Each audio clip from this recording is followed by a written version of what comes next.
The story is set during a time of war between the Israelites and the Philistines.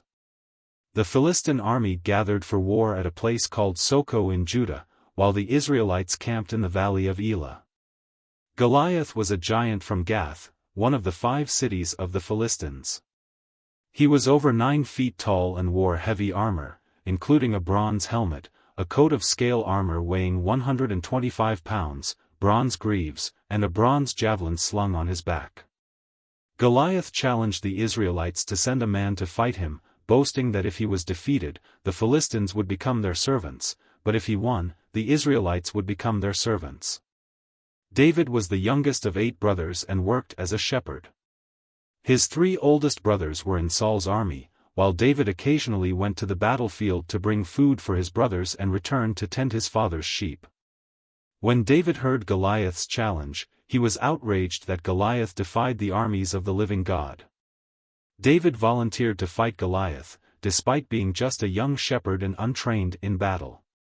King Saul doubted David's ability to fight Goliath but ultimately agreed after David recounted how he had killed a lion and a bear to protect his sheep.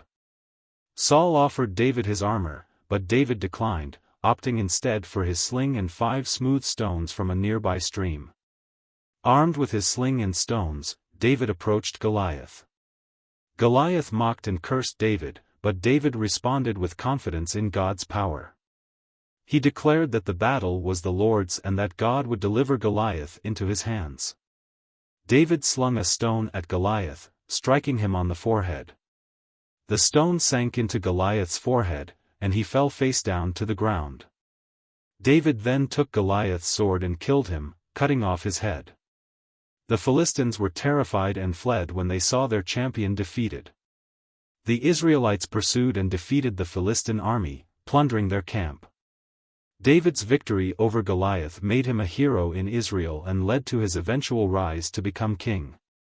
The story of David and Goliath is often seen as a lesson in faith, courage, and the power of God to deliver victory against seemingly insurmountable odds. It teaches that faith in God can help overcome any challenge, no matter how big or intimidating.